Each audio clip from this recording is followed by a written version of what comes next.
आप देख रहे हैं समाचार एजेंसी ऑफ इंडिया में साइन न्यूज। आप देख, सुन और पढ़ रहे हैं समाचार एजेंसी ऑफ इंडिया की साइन न्यूज के धर्म प्रभाग में विभिन्न जानकारियों के संबंध में। ओम गम गणपते नमः। भगवान श्री गणेश जी विद्या बुद्धि और समस्त सिद्धियों के दाता है तथा अपने पिता देवाधिदेव महादेव भगवान शिव की तरह ही थोड़ी सी उपासना से ही प्रसन्न हो जाते हैं। उन्हें हिंदू धर्म में प्रथम पूज्य देवता माना गया है। किसी भी कार्य को प्रारंभ करने के पूर्व उन्हीं का स्मरण और पूजन किया जाता है। गणेश जी ने तीनों युग में जन्म लिया है और वे आगे कलयुग में भी जन्म लेंगे। धर्मशास्त्रों के अनुसार गणपति ने 64 अवतार लिए, लेकिन 12 अवतार प्रख्यात माने जाते हैं जिसकी पूजा की जाती है। अष्टविनायक की भी प्रसिद्धि है। आओ जानते हैं उनके द्वापर के अवतार गजानन के बारे में संक्षिप्त जानकारी। जानकार विद्वानों के अनुसार भगवान श्री गणेश जी ने 8 अवतार लिए हैं। इसमें से एक नाम गजानन भी है। गणपति जी को गजानन भी कहते हैं क्योंकि उनका मुख गज यानी हाथी का है। यह अवतार उन्होंने लोभासुर नामक असुर के अत्याचारों से मुक्ति दिलाने के लिए लिया था। इस अवतार में भी वे मूषक पर सवार थे।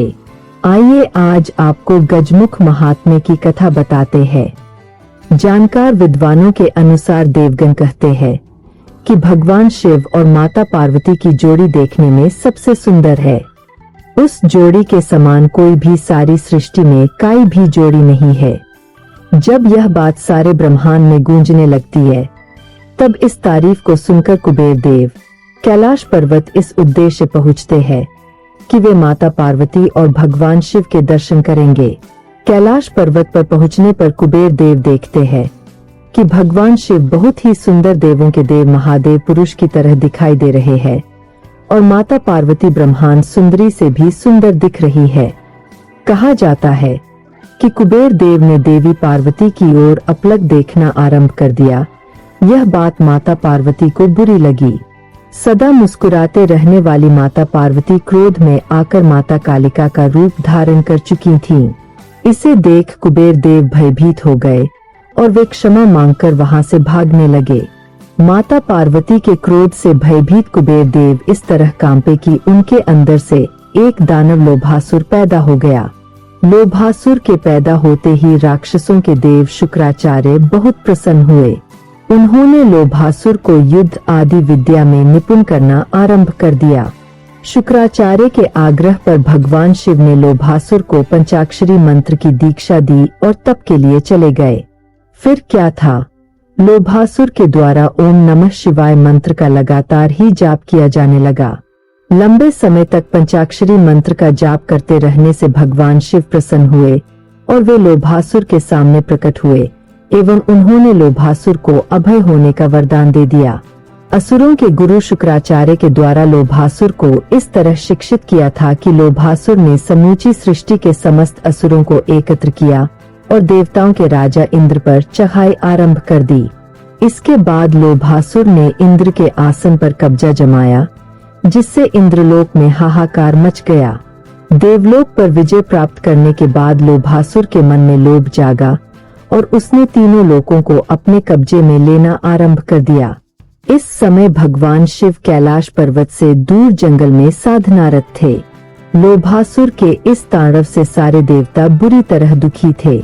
जब सारे देवताओं ने देवाधिदेव महादेव भगवान शिव का आह्वान किया, तब भगवान शिव ने उन्हें गजानन गजमुख भगवान गणेश की आराधना कर उन्हें प्रसन्न करने की सलाह दी।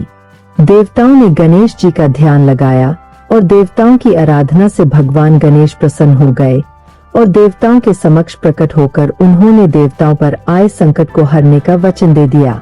इसके बाद विघ्नहर्ता भगवान श्री गणेश जी लोभासुर के सामने गजानन रूप में प्रकट हुए। भगवान श्री गणेश जी के इस विशाल स्वरूप को देखकर लोभासुर थर थर कांपने लगा और उसकी बोलती बंद हो गई। भगवान श्री गणेश जी के गजानन स्वरूप को देखकर लोभासुर रोने लगा और भगवान श्री गणेश जी की शरण में वह पशु बन गया।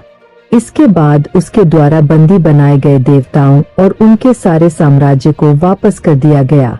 अगर आप बुद्धि के दाता भगवान गणेश की आराधना करते हैं और अगर आप एकदंत भगवान गणेश के भक्त हैं, तो कमेंट बॉक्स में जय गणेश देवा लिखना न भूलिए। जानकार विद्वानों के अनुसार इसी तरह की एक अन्य कथा के अनुसार एक बार नंदी महाराज से माता पार्वती की किसी आज्ञा के पालन में त्रुटि हो गई, जिसके बाद माता ने सोचा कोई तो ऐसा हो जो केवल उनकी आज्ञा का पालन करे। तब माँ पार्वती ने अपने उपटन से एक बालक की आकृति बनाकर उसमें प्राण डाल दिए। इसके बाद माता पार्वती स्नान के लिए गईं और उन्होंने बालक को बाहर पहरा देने के लिए कहा। माता पार्वती ने बालक को आदेश दिया था कि उनकी इजाजत के बिना किसी को अंदर नहीं आने दिया जाए। जब भगवान शिव के गण आए तो बालक ने उन्हें अंदर जाने से रोक दिया। इसके बाद स्वयं भगवान शिव आए तो बालक ने उन्हें भी अंदर नहीं जाने दिया। जब बालक ने उन्हें अंदर जाने नहीं दिया तो भगवान शिव क्रोधित हो गए और उन्होंने बालक का सिर धड़ से अलग कर दिया। ये सब देखकर माता पार्वती क्रोधित हुईं और उन्होंने उनके बालक को जीवित करने के लिए कहा। तब भगवान शिव ने एक हाथी का सिर बालक के धड़ से जोड़ दिया। तब से भगवान गणेश को गजानन भी कहा जाने लगा। इसी तरह की एक अन्य कथा भी जानकार विद्वान बताते हैं। ब्रह्मा वैवर्त पुराण के अनुसार भगवान श्री गणेश जी के जन्म के बाद सभी देवतागणों ने उन्हें आशीर्वाद दिया, लेकिन शनि देव ने भगवान श्री गणेश जी की तरफ देखा भी नहीं। इससे माता पार्वती बहुत नाराज हुई और शनि देव से कहा कि वह बाल गणेश को आशीर्वाद क्यों नहीं दे रहे हैं। इस पर शनिदेव ने कहा कि उनके द्वारा गणेश जी को न देखना ही ज्यादा सही होगा, लेकिन माता पार्वती ने शनिदेव की बात नहीं मानी और उन्हें गणेश जी को देखने की आज्ञा दी। शनिदेव ने माता पार्वती की आज्ञा मानकर गणेश जी को देखा ही था कि शनिदेव की वक्री दृष्टि के कारण गणेश जी का सिर उनके धड़ से अलग हो गया। उसी समय गणेश जी को जीवन दान देने के लिए भगवान विष्णु गरुड़ पर सवार होकर हाथी का सिर लेकर आए और उसे गणेश जी के धड़ पर रख दिया।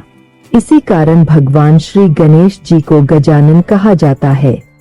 इसके अलावा कुछ अन्य बातें भी प्रचलन में है। द्वापर युग में उनका वर्ण लाल है। वे 4 भुजाओं वाले और मूषक वाहन वाले हैं तथा गजानन नाम से प्रसिद्ध है। द्वापर युग में गणपति ने पुनः पार्वती के गर्भ से जन्म लिया व गणेश कहलाए, परंतु गणेश के जन्म के बाद किसी कारणवश पार्वती ने उन्हें जंगल में छोड़ दिया, जहां पर पराशर मुनि ने उनका पालन पोषण किया। ऐसा भी कहा जाता है कि वे महिष्मती वरेने के पुत्र थे। कुरूप होने के कारण उन्हें जंगल में छोड़ दिया गया था। इन्हीं गणेश जी ने ही ऋषि वेदव्यास के कहने पर महाभारत लिखी थी। इस अवतार में गणेश ने सिंदूरासुर का वध कर उसके द्वारा कैद किए अनेक राजाओं व वीरों को मुक्त कराया था। इसी अवतार में गणेश ने वरेने नामक अपने भक्त को गणेश गीता के रूप में शाश्वत तत्व ज्ञान का उपदेश दिया। अगर आप बुद्धि के दाता भगवान गणेश की आराधना करते हैं और अगर आप एकदंत भगवान गणेश के भक्त हैं, तो कमेंट बॉक्स में जय गणेश देवा लिखना न भूलिए। यहाँ बताए गए उपाय, लाभ, सलाह और कथन आदि सिर्फ मान्यता और जानकारियों पर आधारित है।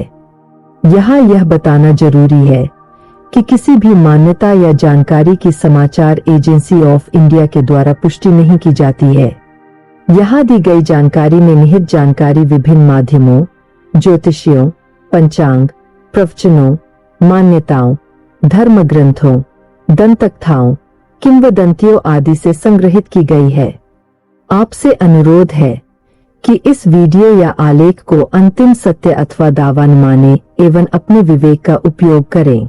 समाचार एजेंसी ऑफ इंडिया पूरी तरह से अंधविश्वास के खिलाफ है।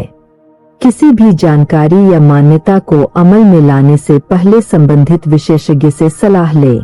अगर आपको समाचार एजेंसी ऑफ इंडिया में खबरें आदि पसंद आ रही हो तो आप इसे लाइक, शेयर व सब्सक्राइब अवश्य करें। हम नई जानकारी लेकर फिर हाजिर होंगे, तब तक के लिए इजाजत दीजिए। जय हिंद।